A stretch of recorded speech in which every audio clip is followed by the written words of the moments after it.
Welcome students. Economics, open economy, macro economics, इस series में हम बात करेंगे ओपन इकोनॉमी की meaning of foreign exchange market. बहुत इंपॉर्टेंट टॉपिक है फॉरेन एक्सचेंज मार्केट को समझने के लिए। फॉरेन एक्सचेंज मार्केट बेसिकली क्या है? एक तरीके से नेशनल करेंसीज जब आप कन्वर्ट कराते हैं, अपनी करेंसीज, अपनी कंट्री की करेंसीज कन्वर्ट कराते हैं, एक्सचेंज कराते हैं, ट्रेड करते हैं किसी और करेंसी या किसी और नेशन की करेंसी या दो से ज़्यादा दूसरी कंट्री की करेंसी के साथ आप कन्वर्ट या फिर एक्सचेंज कराते हैं, तो उस चीज़ को फॉरेन एक्सचेंज मार्केट कहते हैं। फॉरेन एक्सचेंज मार्केट एक ऐसा मार्केट है जहाँ पे करेंसीज़ का एक्सचेंज होता है। हमारी कंट्री की करेंसीज़, हमारी कंट्री की जो करेंसी है वो अनदर कंट्री की करेंसी के साथ एक्सचेंज होता है। जैसे इसमें कौन कौन से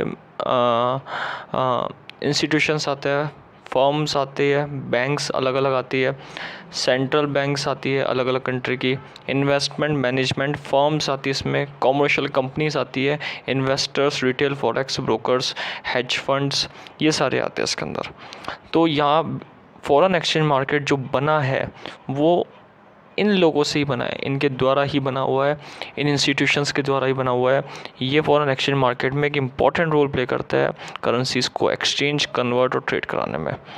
तो ऐसा मार्केट जहाँ पे करेंसीज एक्सचेंज होती है, ऐसा मार्केट जहाँ पे करेंसीज ट्रेड होती है, ऐसा मार्केट जहाँ पे करेंसीज कन्वर्टेड होती है, उसको हम यहाँ पे फॉरेन एक्सचेंज मार्केट मानते हैं।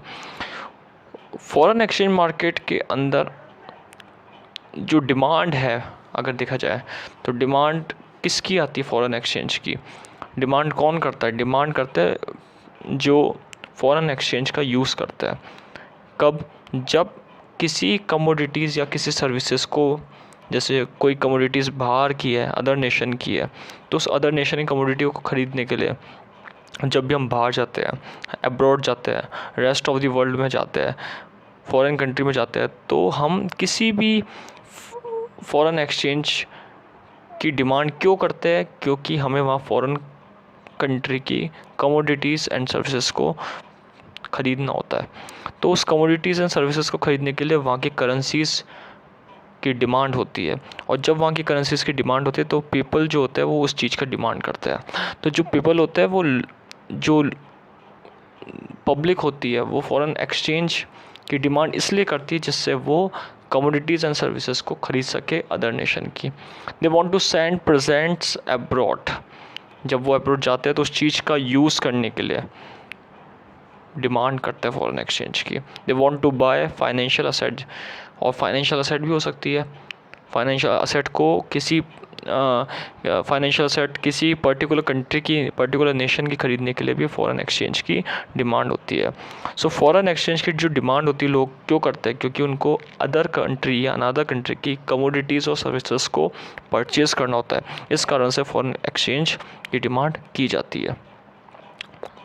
सप्लाई का देखा जाए तो फॉरेन एक्सचेंज की सप्लाई कब होती है? जब कंट्री एक्सपोर्ट करती है। Export by nation lead to buy its domestic commodities. कोई भी कंट्री किसी चीज़ को एक्सपोर्ट करती है, किसी चीज़ को बेचती है अनदर कंट्री के रेसिडेंट्स या अनदर कंट्री के लोगों को या अनदर कंट्री के पीपल को, तो वहाँ पे डोमेस्टिक कमोडिटीज़ को सेल आउट करने के लिए फॉरेन एक्सचेंज का सप्लाई करती है। So exports by a nation lead to the by its domestic commodities and services by the foreigners send presents or make transfers. The asset of a host nation are bought by foreigners. तो ये सारी चीज़ें किस में आ जाएगी? आपके supply of foreign exchange के अंदर इंक्लूड हो जाएगी, जिसमें आप गुड्स का एक्सपोर्ट करते हैं, नेशन का एक्सपोर्ट करते हैं फॉरेनर्स को। तो कोई भी होस्ट नेशन होता है अपनी असेट को ट्रांसफ़र करने के लिए, अपनी असेट को बेचने के लिए, यहाँ पे फॉरेनर्स जो होते हैं, जो बाहर के लोग होते हैं, उनको बेचने के लिए यहाँ पे क्या करता है? फॉरेन करेंसी के साथ अपनी करेंसी को एक्सचेंज कराता है और अपनी करेंसी की सप्लाई करता है। तो बेसिकली आज हमने पढ़ा फॉरेन एक्सचेंज मार्केट क्या होता है, डिमांड क्या होती है फॉरेन एक्सचेंज मार्केट में, और सप्लाई क्या होती है फॉरेन एक्सचेंज मार्केट में। फॉरेन एक्सचेंज मार्केट के अंदर किस तरीके से करेंसी ट्रेड करती है, डिमांड और सप्लाई कब बनती है? जब डिमांड गुड्स को ख़रीदने के लिए होती है और सप्लाई गुड्स को डिमांड कब होती है, जब गुड्स खरीदते हैं और सप्लाई जब गुड्स बेचते हैं। तो उस केस में यहाँ पे फॉरेन एक्सचेंज मार्केट में करेंसीज का एक्सचेंज होता है। नेक्स्ट वीडियो में हम बात करेंगे फॉरेन एक्सचेंज रेट के बारे में। Thank you.